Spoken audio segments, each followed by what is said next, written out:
Like truthfully, yeah, certain bodies are better. You know, I ain't gonna lie, man. I'll be honest with you. Like that's why you see a lot of like Koreans and Japanese. That's why they excel, just like how they're good at gymnastics. Because if you have a small, dense body with a low center of gravity, you're gonna be able to control your momentum a lot better. Whereas opposed to like if you're lanky, like 6'5".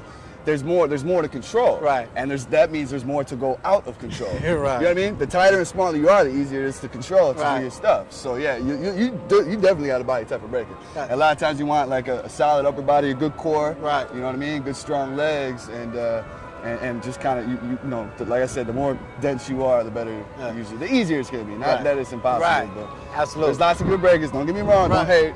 Lots of good breakers are tall and great, but I'm just saying, like, to answer your question. Have you had a chance to go like see any other scenes like outside of Chicago? Oh, and like how can you do you see like a difference in style, difference like, you know, in the community, how they relate to each other? Yeah, that's a good question. Out in Cali, man, there's a good scene out there. They got a good scene out there. A lot of the Cali guys are more into like popping and locking. And it's always historically been like that. Like it kind of started out in Cali and stuff like that. So they got really good top rocks and foundation work up on top. I mean, they're good on the ground too, but you know what I mean? That's kind of like what they really excel at. Right. Is good popping and locking. Like Chicago, we ain't really got a big popping and locking scene, never really had. Out in New York, you know, you got the purists, you know, out in Battery Park. They out there by the statue. You go out there, you catch Battery Park is where the Statue of Liberty is. And they always got shows out there and stuff like that. I was out there building with some cats out there, and they all about the pure. These guys were out there breaking, and we used to do it too, but they was doing shows with like no linoleum, you know what I mean, no flooring, just straight concrete, you know what I mean. That's like, wow, that's hard, you know what I mean. So they keep it real out there. Milwaukee's got a good scene too, man. City versus City, which was my guy Checkit from Chicago Tribe. Shouts out Chicago Tribe, by the way. And Checkit started up the City versus City battles, which started between Chicago and Milwaukee, and it spread, and now they got, and then like the next year, City vs. City 2 was nationwide. Then there was City vs. City 3. Now he's on 5. Well, they just finished 5 last year. But then anyways, it went international. They do City vs. Cities. They did like an Israel City vs. City, Europe City vs. City. So that all started with Checkit in Chicago. Now it's City vs. City. That concept is like worldwide now. Right. So check it out. Looking for City vs. City 5 on go to ConeyRock.com. Check that out. Most deaf.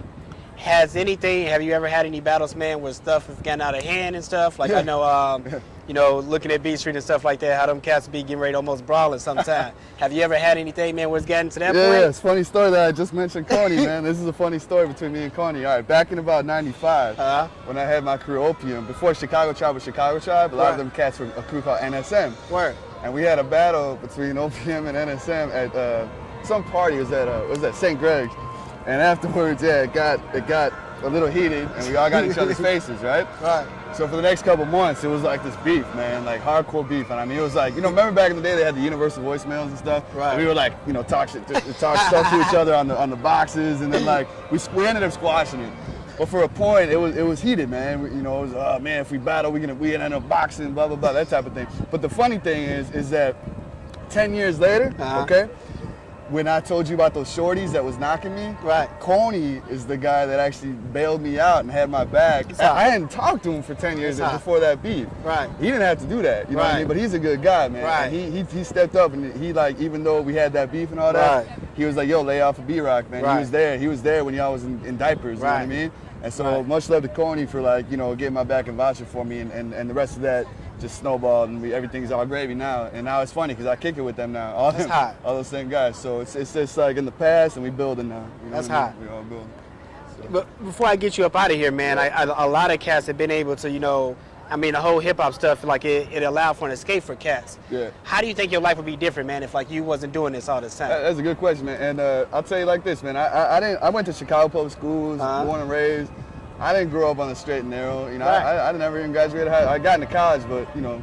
Anyways, my point is like I rolled with some with some non so some kind of creepy elements or whatever. But anyways, even though I did do that and I took up breaking, right. it kept me off of the streets. Right. I ain't gonna lie and say, oh yeah, I was breaking and I became an angel. Right, I'd course, be, you know what I mean? of course. But the times that I was breaking and we was practicing all those 2-3 hours a day, right. kept me off of the streets. Right. You know what I mean? Right. And it gave me something to focus right. on. A lot of my friends turned game bangers, and you right. know, and yeah, I kick it with them or whatever. Right. But it's like I don't need to do that. I got my breaking. Right. So who knows if I didn't have breaking? I might have one day had I was at a low place. Say, yeah, I'll turn this. I'll flip that. Right. You know what I mean? Well, why not? Yeah. Right. All right, y'all getting the girls, blah blah blah. But I had the breaking to focus on. Right. So I tell people, I said, I don't know. I might be dead or locked up if I wasn't breaking. Exactly. And that's the truth, man. It saved my life. Word up, and man. that ain't even false flagging. That's the truth. Right. You know what I mean? So. No doubt. No, that's why I asked you, man. Because I mean, a lot of cats, you know, don't necessarily have to be the biggest knuckleheads. All you got to do is be at the wrong place at the wrong time, man. Right, that's it. You dead or locked up, man. That's all it takes. You know, That's all it takes, man.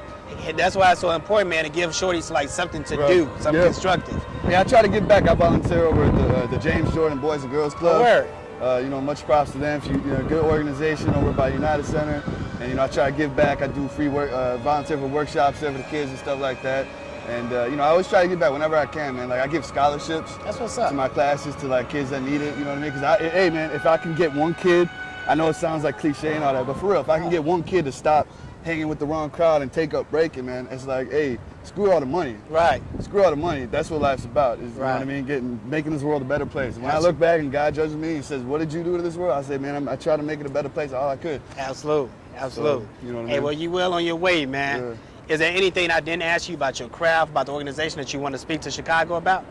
No, you just check out breakdancechicago.com. We give breaking b-boy classes every 6 weeks. Been in business 4 years and try to work with anybody and you know, just try to build the community. We all in this together. That's my philosophy. You know what I mean? I don't hate on nobody. Make your money, do your thing. You know what I mean? I'll support you. You support me. It's all love. It's all gravy. One love. One love.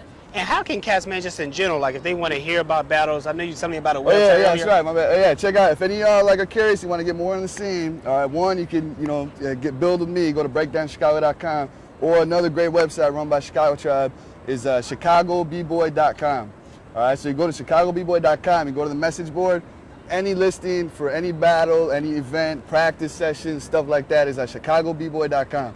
And check it out, and you'll get up on the scene, man. Also, you can check out Alternatives, which is a great community center over on Sheridan and Lawrence that has open sessions and stuff like that. So much love to Alternatives. Word up, word up. Hey, man, well, I really appreciate you taking time with us, man. Much love, much love, much love. On this show, man, we've gotten all the elements of hip hop. We done had our